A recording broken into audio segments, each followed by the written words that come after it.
kontrak, rumah numpang, terserah. Intinya berikan tempat tinggal untuk suami, untuk istri. Satu.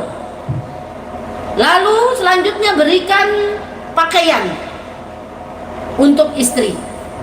Dan semua itu dalam bentuk yang siap pakai. Bukan sekarang kasih kain pergi jahit. Nah, enggak. Tapi hal-hal semacam ini kan memang sudah lazim sudah ya. Kadang-kadang suami ini ngasih duit gitu. Nih dek, sebulan 1 digit buat kamu. Ya, Masya Allah 1 digit lagi dah Umi. Sebutlah banyak-banyak tuh. Ini saya kasih kamu 1 digit sebulan dek. Di situ untuk keperluanmu. Berarti untuk keperluan istri, sandang pangan papannya itu silakan. Makannya di situ, pakaiannya di situ, semua di situ. Adapun harta-harta yang lain, ya kalau yang besar-besar misalnya, kalau suami mau memberikan atas nama istri, hadiah itu boleh, nggak masalah.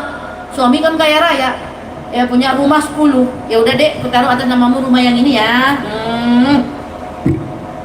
Nah itu sudah jadi hak istri, harta istri itu.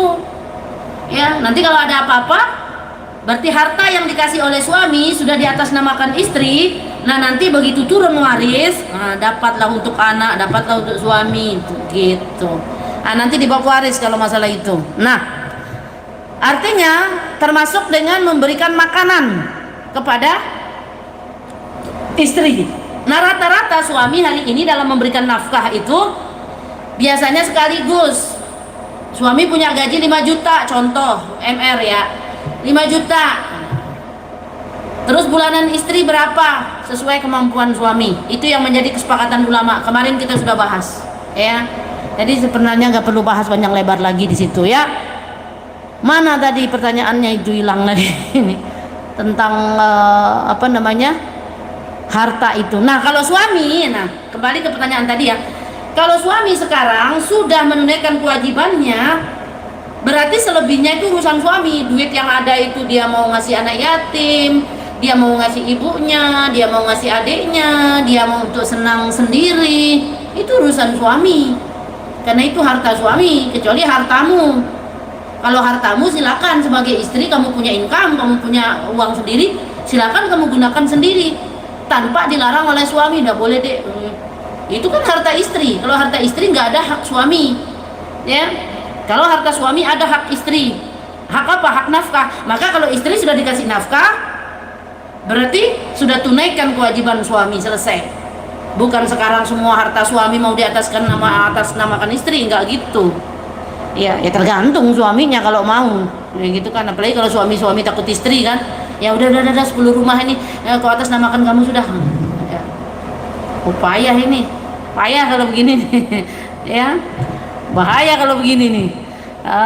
Iya kalau dapat perempuannya amanah. Kalau perempuan gak amanah, habis dikuras itu harta suaminya. Ya kalau dia setia tuh perempuan. Kalau kagak, habis buat bayar berondong terus. Naudzubillah summa naudzubillah. Banyak kejadian seperti itu. Akhirnya apa yang terjadi? Suami keluar dari rumahnya sendiri hanya pakai kaos oblong sama celana pendek. Nasib buruk lah. Maka penting laki-laki itu belajar memahami tentang hak dan kewajiban. Istri juga harus paham tentang hak dan kewajibannya. Ya, mana hak kita, mana kewajiban kita. Suami juga begitu, ya. Dan jangan pernah nikahi laki-laki yang takut sama istri, ya. Saya ogah nikah dengan laki kalau takut sama bininya. Karena laki itu kawam, pemimpin. Harus sosok kepemimpinan itu, sosok leadernya itu ada sama diri dia, ya. Tegas. Dan tegas itu bukan berarti patriarki juga, enggak gitu kan ya. Jangan sampai gitu ya. Walaupun dia statusnya sebagai pemimpin gitu ya. Harus hati-hati. Banyak lagi pertanyaan yang belum terjawab sebenarnya, tapi waktu saya sudah jam 11 ya, mohon maaf jika ada salah-salah kata dari saya. Ya, barakallahu fikum, jazakumullahu khairan ahsanal jaza. Ya, buat teman-teman yang sudah berniat baik untuk masuk ke room saya belajar, semoga Allah merahmati kita semua.